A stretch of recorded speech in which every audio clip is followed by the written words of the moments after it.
Hello, I'm Funda Meric, and today is really exciting for me to tell you about advances in cholangiocarcinoma. I'm the chair of the Department of Investigation Cancer Therapeutics, which is the phase 1 program at MD Anderson. I also serve as the medical director of the Institute of Personalized Cancer Therapy. Here are my disclosures. Today, I really want to focus on one thing: advances in precision oncology. You've heard a lot about precision oncology or personalized cancer therapy, and I think you all know that the theme is that we want to be able to understand what is driving the growth of each tumor by doing molecular profiling, so we can understand what are the changes at the level of DNA, RNA, protein, what determines prognosis, and what therapies may be more effective.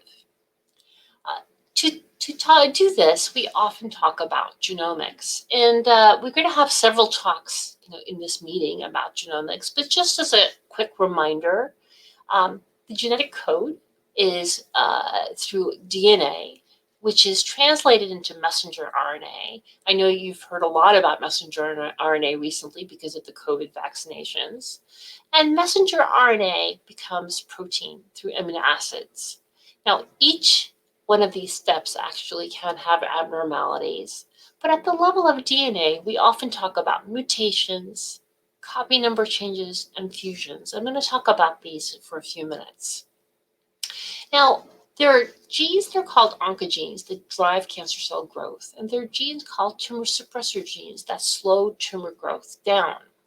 I'm going to talk about oncogenes and what could be changing, and specifically reminding you that oncogenes can become activated, meaning the cells grow faster than they should, either because there's many copies of that gene or the gene becomes turned on. The multiple copies thing we talk about occurs in genes like HER2. And later in this meeting, you'll be hearing some talks on HER2 amplification and the context of cholangiocarcinoma and gallbladder cancer. Mutations are when there's a change in the DNA, and this can lead to a different protein, and that protein function can be changed. In the setting of an oncogene, that can be an activating change in the gene. And then you may have heard a lot about fusions, and that's what I'm really going to focus on in the next couple of slides, where a gene like FGFR2, the fibroblast growth factor receptor 2, can be fused to another gene. So we talk a lot about genomically informed targeted therapy, talking about using this information about mutated genes, copy number changes, and fusions to better identify therapies. This is all very relevant, especially for biliary tract tumors, because we've really discovered that there are several genes that we think drive the growth of cancers. In intrahepatic cholangiocarcinoma, FGFR2 fusions, IDH mutations, and BRAF V6 and D mutations. In gallbladder cancer, we see amplifications of HER2. In extrahepatic carcinoma, we also see some KRAS mutations. So these are all very, very relevant therapeutically and great opportunities for therapeutic intervention. This year has been very exciting for us because we've gotten FDA approval for the first targeted treatment in patients with cholangiocarcinoma. This approval was obtained for FGFR emitter pemigatinib. Many of you are familiar with waterfall plots. Just a reminder, this is a results of a clinical trial that led to this approval. And if you look at the 0 line, this is where if a patient's tumor didn't change at all from the beginning of the treatment to the reassessment on radiology, the tumor size would look like. If the tumor grows by 20%, that would be considered progression. And when the tumor shrinks less than to 30% or more, that usually, if it's reproducible, is considered a confirmed partial response. You can see from this waterfall plot, when patients had FGFR2 fusion or rearrangement, and they got a FGFR2 inhibitor, most patients had tumor either stable or shrinkage. Overall, in this study, 35.5% of the patients that had a FGFR2 fusion or rearrangement had an objective response. So this is really very exciting because this is, again, the first approval for a genomically informed therapy for cholangiocarcinoma. FGFR is clearly proven to be a target in cholangiocarcinoma, and interestingly, there are several other FGFR-targeted therapies in development, and you'll be hearing more about some of these later in this meeting. But what else have we learned from this experience? First, I want to point out that the success of this trial and the other FGFR inhibitor trials ongoing has shown that although cholangiocarcinoma is a rare disease, it is possible to have successful multi-center international trials where there's rapid accrual of even rare genomic alterations. This really is owing to the great patient and advocacy engagement in these kind of trials. Now, this approval also has a major implication for genomic medicine in biliary tract cancers overall. There was a lot of anxiety over the last several years about genomic testing. Getting genomic testing, of course, it comes at a cost. There was a lot of controversy about whether this should be standard of care, how should this be paid for. But once there's a drug approved in the context of a specific alteration, it really resolves that controversy.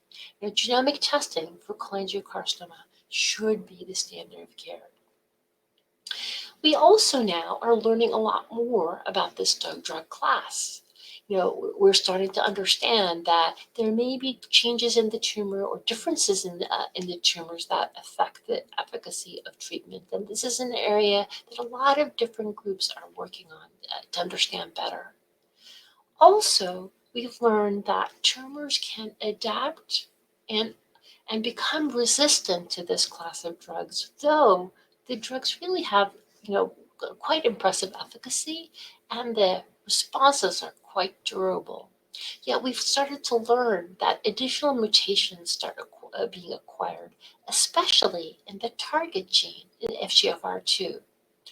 We found that we can detect some of these through what's called liquid biopsies, analyzing the plasma, not just by biopsying the tumor, by doing really a relatively simple plasma test where we can see whether there's one or more mutations occurring in FGFR2 that may confer resistance to the drug.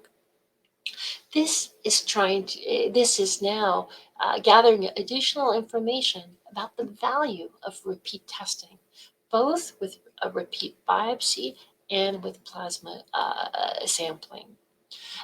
And further, there's now more and more data suggesting that there may be differences between different FGFR inhibitors and their efficacy against different mutations. So there's even next generation inhibitors being evolved in this area. So this is a very exciting space for the biology of cholangiocarcinoma. I want to point out that cholangiocarcinoma, being rare, has been a disease where it's been hard to do genomically selected trials. And in spite of the success of the FGFR inhibitor trials, it's been rare for people to be able to put together what we call umbrella trials that are often done in common diseases where patients get multiple different genetic alterations assigned to different treatments. However, there is a trial design referred to as basket trials that cholangiocarcinoma patients have been able to benefit from. And that is trials where we understand a certain mutation is rare, but it's rare across multiple different tumor types. And that allows us to enroll a variety of different tumor types, including cholangiocarcinoma. And I wanted to just share one of those success stories, and that is with BRAF, V600E mutated biliary tract cancers. Here's data from the ROAR basket trial. This was a trial that was enrolling patients that had a specific mutation in the gene BRAF, where there was a change from V to E, V600E mutation. Now, this mutation we know confers sensitivity to a drug combination called dabrafenib, trametinib, based on data from melanoma already. At the time this trial design was started, we didn't know that this was going to be efficacious in other tumor types. But here you can see that in patients who had cholangiocarcinoma in this mutation, many of them had tumor regression.